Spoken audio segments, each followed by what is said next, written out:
more financing for Twitter acquisition, and Qatar reclaims the crown from US as the world's top LNG exporter. You're watching the Daily Brief with Forbes. I'm Nadine Hassan. Elon Musk is looking for additional equity financing for his planned $44 billion purchase of Twitter, which could allow the billionaire to reduce the amount of his own money bound up in the acquisition without taking out more loans.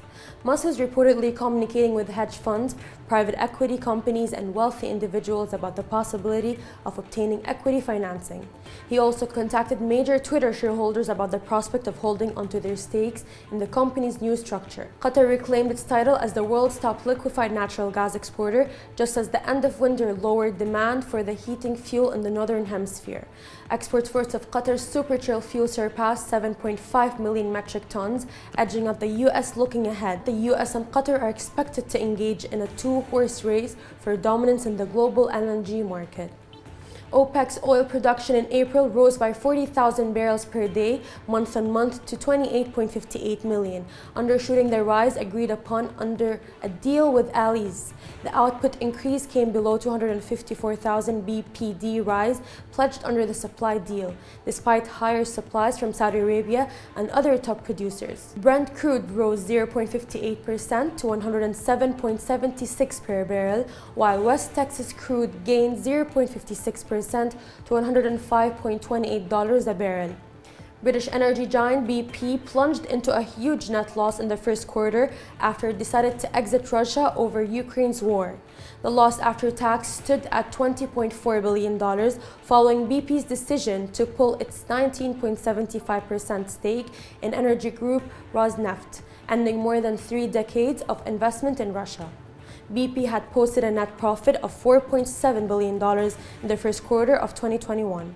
Billionaire Ken Griffin's Citadel posted a 7.45% gain in its main hedge fund last month despite the US stock market drop. Chicago-based Citadel told investors that its multi-strategy Wellington fund gained 7.45%.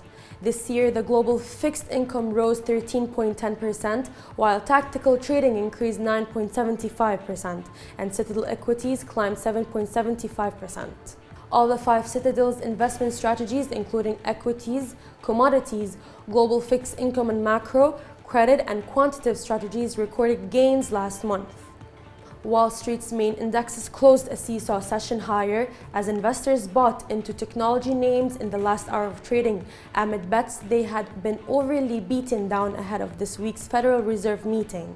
The S&P 500 ended up 0.57%, while the tech-heavy Nasdaq jumped 1.63%. Shares of Netflix gained 4.78%, and shares of Facebook parent Meta Platforms rose 5.32%.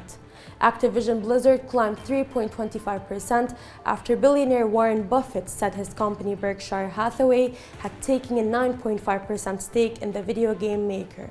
Speaking of Activision Blizzard, Warren Buffett's disclosure of an approximately $5.6 billion investment in the video game maker looked like he might make an entry to Microsoft through his purchase. Activision Blizzard shares rose after the billionaire revealed his company Berkshire Hathaway had taken a 9.5% stake in the video game maker, which Microsoft has agreed to buy for $68.7 billion. Buffett said he may increase the stake above 10%. Oil fluctuated near $105 a barrel as investors weighed higher demand for refined products against a slew of lockdowns across China. West Texas futures swung between gains and losses in Asia after closing 0.5% higher. Record fuels exports from the US Gulf Coast are draining local supplies, pushing diesel margins to a fresh high. Let's take a look now at today's Forbes Real-Time Billionaires ranking. It tracks the daily ups and downs of the world's richest people. Our biggest winner today is Elon Musk, up $7.6 billion with net wealth of $253.6 billion.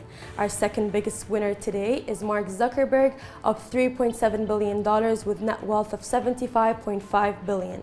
And our third place winner is Steve Ballmer, up $1.8 billion with net wealth of $92.5 billion. Check out our website and social media for all the latest billionaires news.